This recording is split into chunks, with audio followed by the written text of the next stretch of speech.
39% of marriages are going to fail this year, 2020. 39%. We're bringing sexy back. We're bringing sexy back. Let's get it started. Harder, won't you give it up? What you want, body? Hello, beautiful lady. Happy New Year's to you and your family. I am so blessed that you decided to just hop on here for a few minutes as I talk about the 7 silent killers of marriage. Yes, we're getting ready to step over into a new year, and I want to see you win in every area of your marriage. So before you step over into 2021, let's make sure that you avoid these 7 killers, okay? So killer number 1 is avoiding conflict. Avoiding conflict in your marriage can kill your marriage. Let me just tell you, I know that we don't like to argue. I know that we want to be in a relationship where there's a very minimum of argument, and I get that. But let me just tell you, sometimes conflict is good because it opens up the lines of communication with your spouse. It also allows your spouse to know that you care and that you have an opinion about something. So don't always avoid conflict. Conflict can be good because it also lets your spouse know that you're listening, that you hear them, and that you value what they have to say. So don't avoid conflicts all the time. Just learn how to walk through them, learn how to understand each other, and learn how to resolve them, learn how not to hit below the belt. But sometimes conflict in marriage is good. And I know you're going to say, Gail, you're a marriage counselor and a marriage coach. Why would you want us to argue?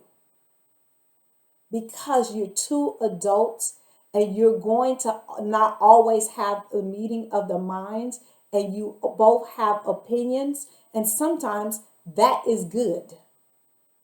That is good because it keeps the lines of communication open. Number 2, not validating your spouse's opinions and feelings. Sometimes we think that if we say nothing, if we think that they're just being dramatic, that it's okay. But let me just tell you, people's emotions and feelings are not debatable.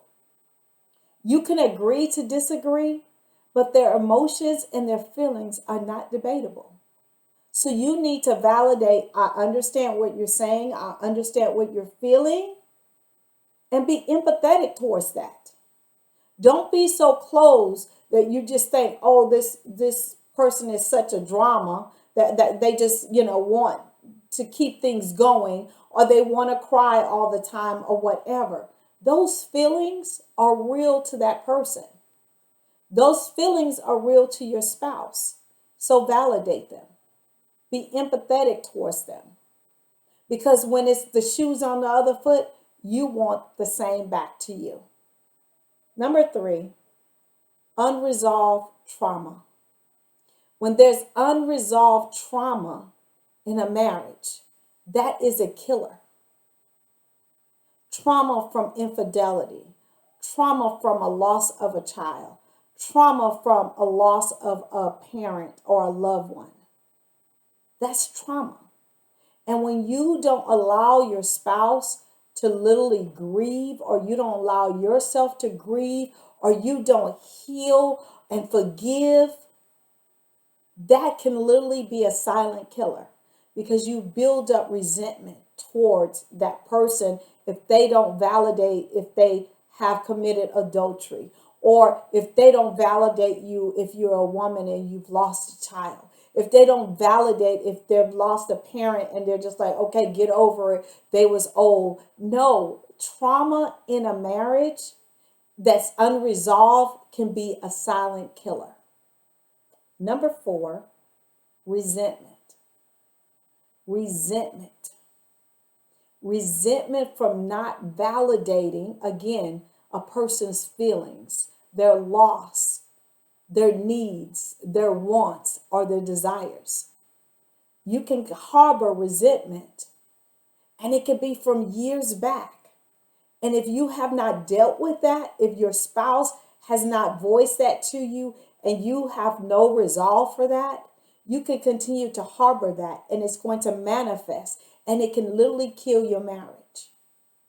Number 5, lying about money. In these economic times, please do not lie about money. Please don't hide money. Please don't spend money that you don't have. Talk with your spouse about money.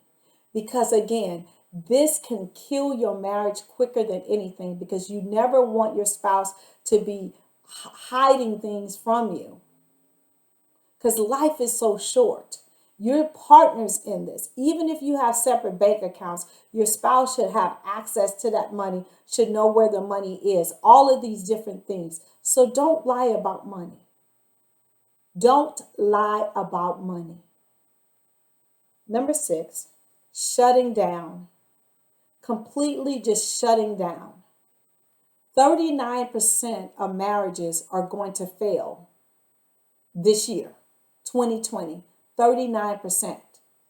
What I am positive and happy about is that at the beginning of COVID in March, 44% of people said that they were going to call it quits whenever they got off of quarantine and got able to get out. When they had put us on lockdown and they said we could get out, 44% said they were going to file for divorce.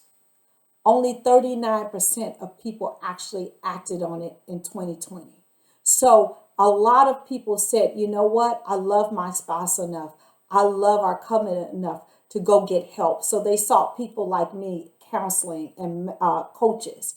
And I am grateful for those of you who said, I'm going to hang in there. I'm not going to throw in the towel. I'm going to give this one more round. And if you're struggling in your marriage, I am here for you. I'm qualified. I have credentials. I'm not just on here talking to you. I want to see you win in your marriage. And number 7 is literally not willing to change. When your spouse comes to you and say, these are some of the things that I'm struggling with you. These are some of the flaws that I see. And you don't want to take a deep look at yourself and say, I need to change these things. I need to up my ante in these areas to make my marriage work.